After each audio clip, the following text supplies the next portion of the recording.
Welcome to DCQ, the podcast where students sit down with experts to explore big issues from international relations and politics to law and media, with the aim of bridging theory and reality. This is DCQ. So I'm Christian, and this week I'm joined by Dr. Diarmuid Torney to discuss the COP30 conference in Brazil, along with the state of global climate politics. Dr. Torney is an associate professor at DCU School of Law and Government and director of DCU's Institute for Climate and Society. Welcome to the podcast today, Dr. Torney. Thanks very much, Christian. Thanks for the invitation. Thank you. I'd like to kind of begin at the very broad stuff and just ask you to give a brief introduction to our listeners for what is COP and what actually happens at these conferences. Sure, that's a big question. So to start off with the acronym, to start off with the acronym, COP stands for Conference of the Parties. And really, if you get into this world, it's an acronym soup. There are lots and lots of acronyms meaning lots of different things, but the COP is this Conference of the Parties, and so it's a global conference. The parties refer to the countries that have signed up to an international agreement dating back to 1992, actually, on climate change. It's the United Nations Framework Convention on Climate Change. And then the 30 part refers to the fact that this is the 30th time this conference has been held. So the first one was in the mid-90s. It took a few years after 1992 for the first one to be convened. And so basically it's the big annual United Nations conference where countries, representatives of countries around the world come together to negotiate, to discuss global cooperation on climate change. This one in particular is quite high profile for a couple of reasons. So one is, I guess it's the 30th one. So, these kinds of milestones, decadal milestones, tend to capture attention. It's also a decadal milestone in another sense because it's 10 years now since the last major global agreement on climate change, the Paris Agreement, which was negotiated and signed in 2015. So we're 10 years on from that. So in a couple of ways, it's a milestone. It's a moment to look forward, but also to look back at what's been achieved. Yeah. So that's kind of perfect as an overview of how global climate politics works at these conferences. Just like to hone in on, what you're talking about. This isn't just any COP. That, as it says, it's COP30. It's a landmark. But also, in the international broadcasting, I've seen it that it's been kind of formed as previous COPs have been about agreement, and this is a COP of implementation, I believe is the phrase. Christina Figueres, architect of the UNFCCC, described it as that this is not about what to do, but about the how to do it. I'd just be interested to hear your thoughts on that different framing for this COP as opposed to previous. Yeah, so I think it's a useful framing because one of the criticisms of these conferences is that they are effectively talking shops. So you might hear people saying that, and in a way they are talking shops. They're forums for international negotiation, and it's important to have those negotiations, but it's also important to follow up on the negotiations and to implement to get on with the business of climate action. And if we think about this through an international relations lens, there's the global dimension and the national dimension, and the COP, these conferences bring together countries to negotiate collective agreements, but those agreements then need to be implemented at national level. So countries need to do different things to address their contributions to climate change. Um, and part of, I guess, what's happened over the last 10 years, and to come back to the Paris Agreement, is that what has happened over the last 30 plus years is that and this isn't unique to climate negotiations, we see it in other domains as well, that you have effectively uh, at a particular moment in time, an international agreement is reached, but then the detailed rules around implementation are worked out in subsequent negotiations. So, like if we take another agreement from the environmental sphere, on ozone depleting substances, there was initially a it was the Vienna Convention, but then there was a subsequent agreement called the Montreal Protocol. So we've seen that kind of thing play out in the climate arena as well. So there was actually the 1992 agreement, and then there was a protocol called the Kyoto Protocol in 1997, and then the Paris Agreement in 2015.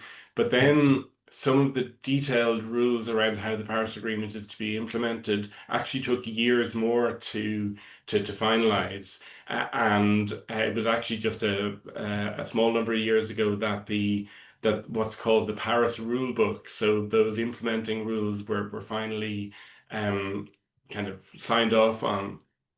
Um, and so now the focus really does shift to implementation. So I think that framing around actually getting on with the business of climate action is a useful one.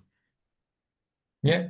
And I think I'd agree completely with that. And that's so much of this COP, being in Brazil, being in Belém in the Amazon, compared to the last two COPs being in oil exporting nations in Azerbaijan and the UAE.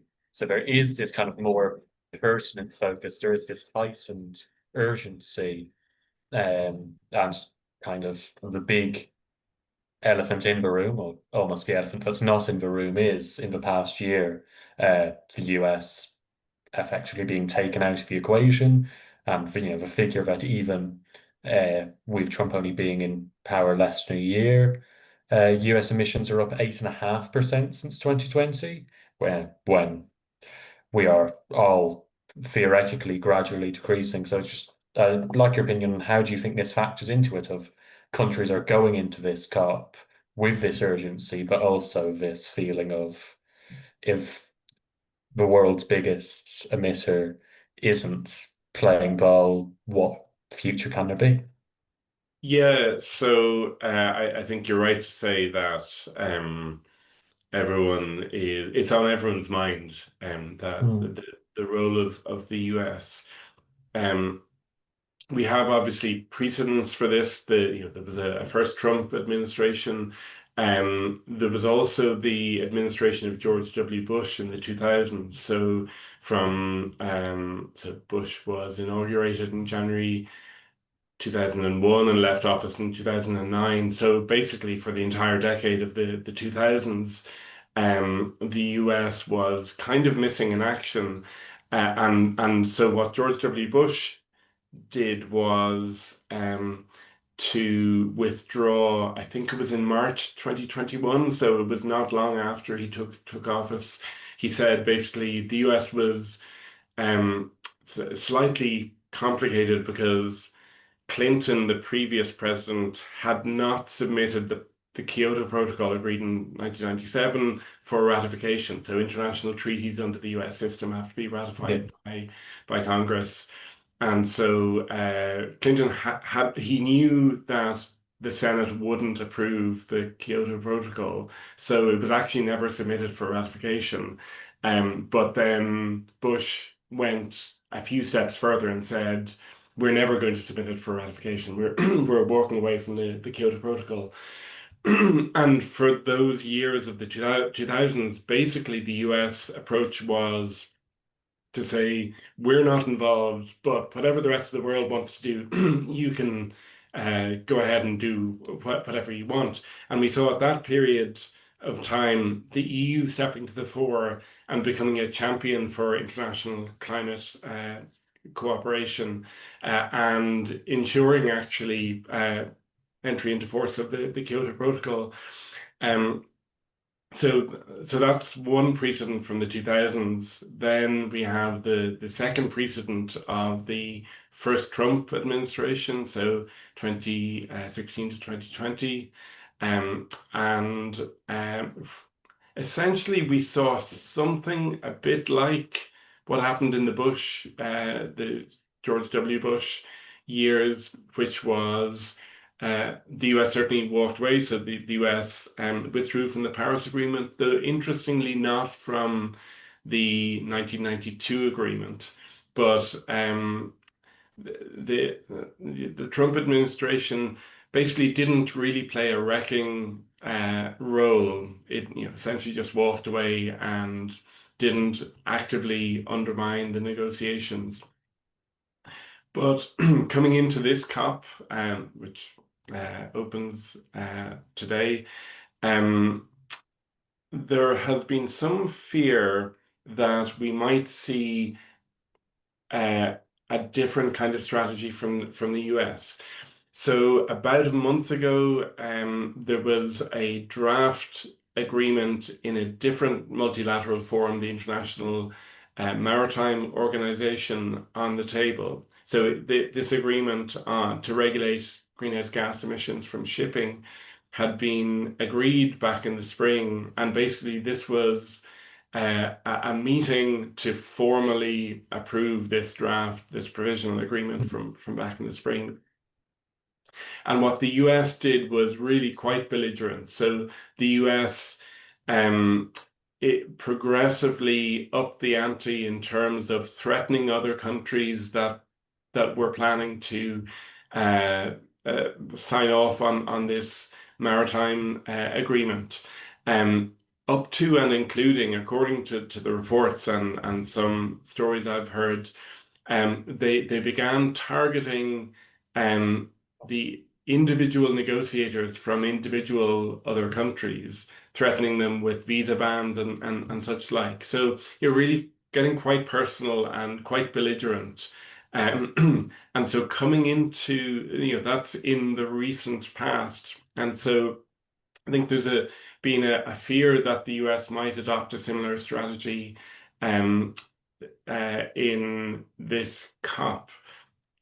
But just last week, it seemed to be reported that the US actually wasn't sending any high-level officials as part of its delegation. So trying to read the tea leaves at the moment, it looks like the US strategy at this COP might be more along the lines of we're not interested, but we don't really care what the rest of the world does. But it's certainly a dynamic to watch. And of course, the US is not just in terms of climate emissions, but military and economic power. The world's preeminent power, and so what the US does, casts a shadow on the rest of the world. But one other interesting dynamic to watch is the role of China, because China, although it could be doing more on its climate emissions, is still at the races. It submitted its new climate pledge to the UN General Assembly back in September. I think that the Chinese government sees an opportunity to step forward and kind of present itself as a responsible global power. So that's an interesting dynamic to watch. Yeah, I absolutely agree. That is a really interesting way, and I think to view the effect of climate politics and the global state of power, the kind of role of China and even potentially India as a leader of the third world type country, and that this is like the Brazilians are very much based that any negotiations in Belém will have to be based on a recognition of the historic climate injustices. And President Lula's climate minister, Marina Silva, has, pioneered the global ethical stocktake initiative to recognize and push for to recognize climate injustice and push for climate justice and take in the role of Indigenous voices and marginalized groups. So I'd just like to delve a bit deeper into this kind of that almost more than any other international conference at climate conferences, we really do see a global south versus global north, a rejection of not just the US, but the EU as a you know, as a bloc that has historically benefited from injustice and isn't doing, or at the very least isn't seen to be doing enough to be part of the solution. Yes, so questions of equity and justice have been central to climate negotiations since the very start, and there are, a couple of different reasons, or at least a couple of different reasons for that. One is in terms of what you referred to in the question, Christian, around historical responsibility. So, um, greenhouse gases have been emitted at an elevated level since basically the start of the Industrial Revolution. And so if you look at most of that history since the mid-19th century, most of the emissions up to recently were emitted by the industrialized world, the developed world. So that's one, there's the responsibility part, but there's an interesting legal concept at the core. It's written into the 1992 agreement and is echoed in subsequent agreements, and that's the principle of what it's common but differentiated responsibilities and respective capabilities. Um, so it's a bit of a mouthful, but it's one of the core kind of legal principles in the climate regime. And but the second part, the capabilities part, is a reflection of the fact that some countries are today better placed to be reducing their emissions and adapting to climate change. So they have stronger capabilities to act than other countries. So there's both the responsibilities part, there's the capabilities part, and then there's the impacts part. So, as a double or if you like, triple whammy, the additional injustice of climate change is that the impacts of climate change are being felt hardest in the poorest parts of the world, so small island states, least developed countries, and so forth. So as a result of all those factors, you can't really get away from talking about justice and equity when it comes to climate change. And so that has dominated discussions around climate over the years, both in terms of mitigation. So who should be, what is the fair share of each country in reducing greenhouse gas emissions? On the adaptation side, so, some parts of the world are more vulnerable to climate change than others, and also in terms of questions around finance. So, how should the rich world support the developing world? Um, but it's interesting to note that the boundaries between what constitutes a rich country and what constitutes a poor country uh, is contested. Mm. So what the 1992 agreement did was basically to divide the world in two. And so it was basically the rich world and the developing world. And not very surprisingly, and so what's happened since then, of course, is that some countries have, if you like, so some countries have developed very rapidly. So China particularly comes to mind, India, and South Korea is, according to the 1992 classification, still a developing country. So there are a couple of anomalies and some countries that have arguably changed their it's arguable that they've changed their status. or their status has changed. Um, and so there's a big debate over those richer country, poorer countries, the countries that were poor in 1992 but are richer now. How do you classify those? And it's not surprising that those countries themselves, the likes of China and India, want still to be seen as developing countries. Um, but the countries of the global north, the old industrialized countries, are have been arguing for a long time that China in particular should play a greater global role, but also some of the least developed countries, I think, have and some of the small island states and so forth have a slightly ambivalent relationship or position on this question, in the sense that to some extent they don't see their interests as aligned with the likes of China, because their circumstances are fundamentally different. But on the other hand, China can often be a very powerful voice in the global negotiations for poorer countries. So the politics is quite a bit more fluid than that simple binary distinction between rich and poor would suggest. I think it's really interesting about the kind of the global shift in powers and the fragmentation and how both how climate politics affects general global politics and how the kind of necessities of non-climate interests inevitably affect climate interests.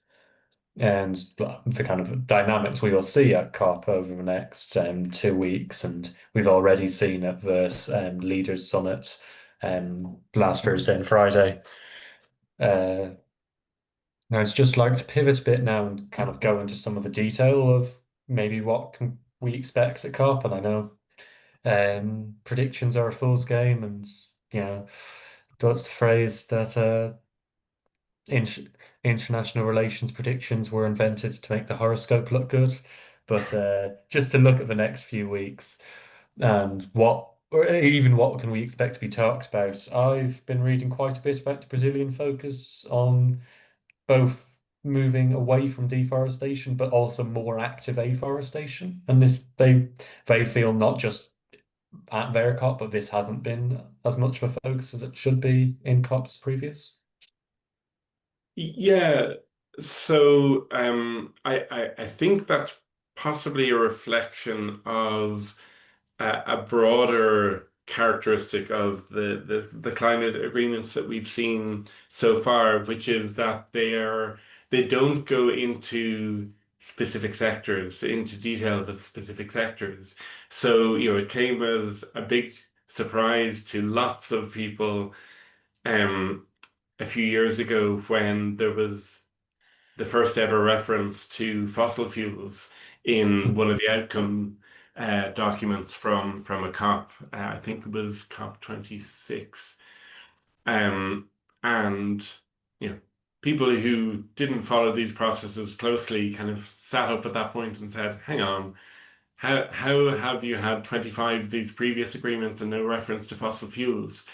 And the answer really is because the climate agreements are quite high level documents, and they don't get into the detail. They don't really specify what kinds of sectoral measures any country should take. And I think that was a pragmatic decision, that if you get into that level of detail, it's both very interfering or interventionist in domestic affairs, and also there'd never be any agreement on anything. And so the the Brazilian focus on forests this year, I think, is an attempt to bring more focus at an operational level to forests, and to both avoiding, as you said, avoiding deforestation and promoting afforestation. And so the flagship initiative at this COP is the Tropical Forest Forever facility that the Brazilian presidency is launching. And so they're trying over the course of this COP, and they've been trying over recent months to basically get countries to put money into this fund. So this will be a financial mechanism. And so I think so far the Brazilians obviously have pledged money. Norway has pledged money. I think Germany, I think I saw reports that Germany has or is planning to. There's been some disappointment that the UK government has decided not to invest money, but certainly you know, the a focus on forest is very welcome. The Amazon rainforest is sometimes described as the lungs of the earth, and so it's really important that we protect what we have and that we focus also on planting new forests. So that new facility is very welcome. And just to follow on from that element of Brazil, definitely, this isn't a COP that just happens to be in Brazil. They're playing a much more active role as hosting the COP and uh, facilitating it than we've seen countries before. Do you think this could be where COPs are going forward? I know like the last discussion at this COP is will next year's be in Turkey or Australia, I believe, and is this how it goes forward? That's hosting the COP isn't just hosting a conference and putting on do for delegates. That it actually is where it is matters in terms of what is talked about and what can be agreed and negotiated. Yeah, I think so. Like we've seen some instances of that in the past. Cynics looked at recent COPs and that were held in countries like Azerbaijan and Egypt and so forth, and suggested that the part of the motivation was to put a focus on fossil fuel, the importance of fossil fuels in our transition, fossil fuels as transition fuels and so forth.